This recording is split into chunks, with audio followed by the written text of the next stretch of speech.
বন্ধুরা, তোমরা পটলের অনেক রকম রেসিপি খেয়েছো। পটল সর্ষে, পটল পোস্ত, পটলের দোলমা, কিন্তু এই রকমভাবে একবার পটল বানিয়ে খেয়ে দেখবে। আজকে আমি যেভাবে বানিয়েছি, এটা হচ্ছে মশলা পটল বানিয়েছি। তো দেখো কী করে বানাচ্ছি তোমাদের সাথে আমি শেয়ার করছি। ফার্স্টে পটলগুলোকে এইভাবে ছুরি দিয়ে আঁচড়ে নিতে হবে, চেঁচে নিতে হবে। চেঁচে মাঝখান দিয়ে একটু পেটটা কেটে দিতে হবে। তারপর ওই এই যে দেখো মাঝখানে যেভাবে আমি সব মানে পটলের যে সিডগুলো বার করে নিয়েছি, এই সিডগুলো পুরো বার করে নিতে হবে। বার করে আমি তোমাদের দুটো খালি দেখিয়ে দিচ্ছি কীভাবে আমি সিডগুলো বার করেছি।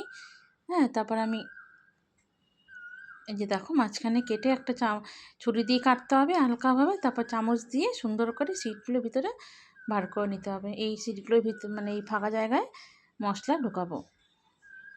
তো এই সব সিডগুলো এইভাবে সব পটলগুলোর থেকে বার করে নিতে হবে। পটলটা আমি আগে গোটা ধুয়ে নিয়েছি, তারপর সিডগুলো বার করে এই সিডগুলো মিক্সিতে পেস্ট করে নিতে হবে। এইভাবে দেখো আমি সব পটলের সিড বার করে নিয়েছি। এইগুলো এবার লঙ্কা দিয়ে আমি সিডগুলো পেস্ট করব। এই দেখো আমি লঙ্কা দিয়ে এগুলো দেখো 6টা লঙ্কা নিয়েছি, নিয়ে পেস্ট করবো। আর শুকনো খোলায় একটু বাদাম ভেজে নেব। তারপরে একটা পেঁয়াজ, একটা টমেটো নেব ছোট ছোট কুচি করে। তারপর কড়াইতে সামান্য কালো জিরে দিয়ে তো পেঁয়াজ কুচিটা দিয়ে দিতে হবে। পেঁয়াজটা নাড়াচাড়া করে টমেটোটাও দিয়ে দিতে হবে। তারপর একটু নুন দিয়ে ভাজা ভাজা করবে কিছুটা। ভাজা ভাজা করার পর যে সিডটা আমি মানে পটলের যে সিডটা আমি পিষে রেখেছিলাম সেটা আমি এখানে দিয়ে দেবো। আর এদিকে আমি দুটো আলু সিদ্ধ করে রেখেছি, সিদ্ধ করে গ্রেটার দিয়ে গ্রেট করে রেখেছি। দেখো পুরো গ্রেটার দিয়ে গ্রেট করতে হবে, নাহলে কিন্তু মানে ছোটো ছোটো লাঞ্চ থেকে যাবে। তারপর আমি একটু এখানে জিরে গুঁড়ো দিলাম। জিরে গুঁড়ো দিয়ে মশলাটা ভালো মতো কষিয়ে এখানে আমি আলু সিদ্ধটা দিয়ে দেবো। আলুটা যেটা গ্রেট করে রেখেছিলাম এই আলুটা আমি দিয়ে দেবো। এর মধ্যে আমি বাদামটা যে ভেজে রেখেছিলাম সেই বাদামটা আধ ভাঙা করে দিয়ে দেবো। বন্ধুরা, বাদামটা না আমার একটু বেশি পেস্ট হয়ে গেছে, তোমরা একটু আধ ভাঙা রাখবে, তাহলে বাদামটা মুখে পড়লে খেতে খুব ভালো লাগে।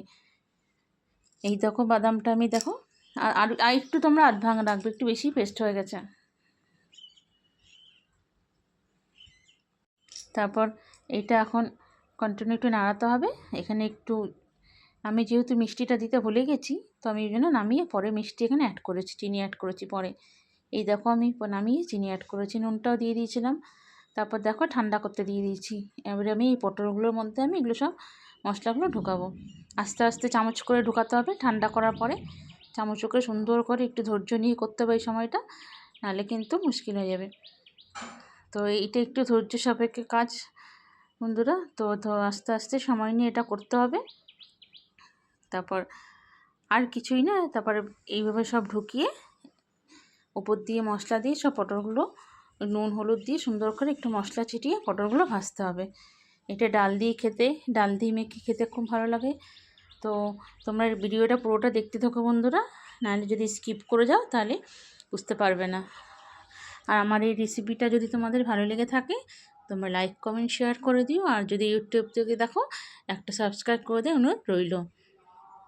তো দেখো এইভাবে আমি সমস্ত পটলের মধ্যে মশলাটা ঢুকিয়ে নিয়েছি। তারপর একটু উপর দিয়ে নুন ছিটিয়ে দিয়েছি, একটু হলুদ দিয়েছি, আর একটু জিরে গুঁড়ো দিয়ে দিয়েছি উপর দিয়ে সুন্দর করে পটলে মানে মাখিয়ে নেব সুন্দর করে। এবারে আমি পটলগুলো খুব ধৈর্য নিয়ে কম আঁচে ভাজতে হবে। জোরে আঁচে ভাজলে কিন্তু সব ভিতর দিয়ে মশলাগুলো বেরিয়ে যাবে। তো আঁচটা কম করে প্রথমে তেলটা গরম করে নেবে, তারপর আঁচটা কম করে তোমরা এমনি করে আস্তে আস্তে ঢেকে ঢেকে ভাজবে। তো কেমন লাগলো বন্ধুরা আমার এই মশলা পটল রেসিপিটা? তোমাদের যদি ভালো লেগে থাকে তোমরা অবশ্যই বানিয়ে খেও। চলো ভিডিওটা এখানে এন্ড করছি।